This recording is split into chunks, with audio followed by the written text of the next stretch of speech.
Alors d'abord, je voudrais dire que Suez, comme beaucoup d'autres sociétés, est partisan, chaud partisan, de donner un prix au carbone. Nous pensons que l'économie circulaire, dont nous avons parlé tout à l'heure, ne fonctionnera bien que si on donne un prix au carbone, tout simplement parce que la production de matières premières vierges consomme beaucoup plus d'énergie et donc émet beaucoup plus de carbone que le recyclage de matières premières secondaires. Donc dans notre réflexion, la première de nos réflexions, c'est si nous voulons avancer vers un monde décarboné, il faudra mettre, et il faut vite mettre, un prix au carbone. L'Europe s'est essayée au certificat. Il faut redoubler d'efforts dans ce domaine. Je vois que la Chine a dit qu'en 2017, elle mettrait en place un système, là aussi, de certificats qui permettront de donner un prix au carbone. Il y a d'autres pays, il y a beaucoup de pays qui vont entrer dans cette logique, qui me paraît être une logique essentielle si on veut rentrer à la fin de ce siècle ou arriver à la fin de ce siècle dans un monde qui soit quasi totalement décarboné. Donc ça, c'est la première des nécessités. La deuxième des nécessités, si on veut atteindre un monde décarboné, c'est d'avoir une transition qui soit bien définie. C'est-à-dire que les entreprises, les gouvernements, les villes, ne peuvent pas faire des plans à long terme, des investissements à très long terme, si elles ne savent pas dans quel monde elles vont se trouver. En particulier les entreprises. Les entreprises ne peuvent pas investir si il n'y a pas de rentabilité sur leurs investissements. Et donc, non seulement il faut un prix au carbone, mais il faut complètement dessiner la trajectoire de la transition dans les 30, 50, 50 années qui viennent.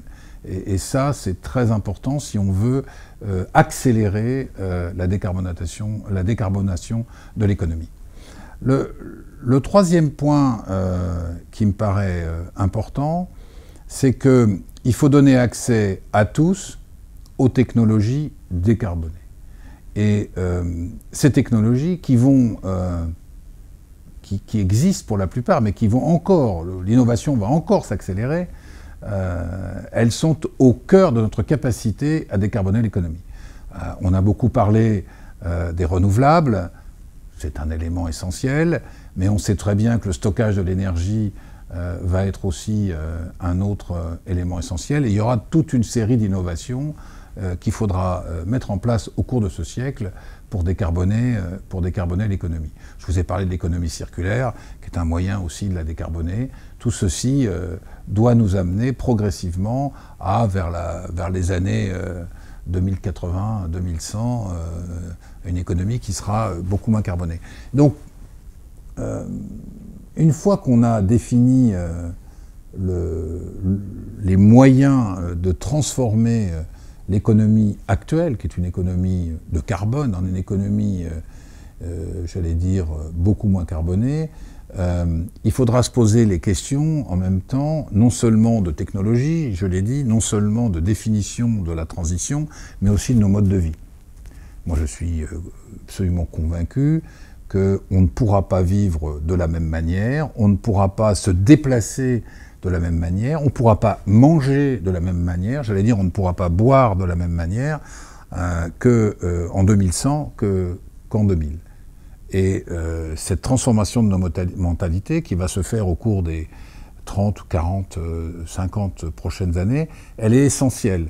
Parce que si les habitants de cette planète ne sont pas convaincus que décarboner l'économie, c'est au fond préserver l'avenir de nos enfants et de nos petits-enfants, eh bien, nous n'arriverons pas vraiment à la décarboner dans les délais qui sont ceux que nous impose notre civilisation actuelle de consommation de carbone, qui fait qu'en fait, nous avons que, on va dire, 85 ans pour arriver au résultat. Donc, changer les mentalités, avoir une transition bien maîtrisée, faire des investissements dans l'innovation, transmettre ces innovations dans les pays en développement, de manière à ce que les pays en voie de développement n'utilisent pas les mêmes technologies que celles que nous avons utilisées au 19e, au 20e siècle pour nous développer, qui étaient des systèmes très carbonés, mais utilisent au contraire des systèmes décarbonés.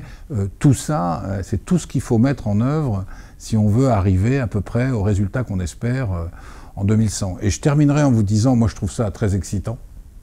Je trouve que c'est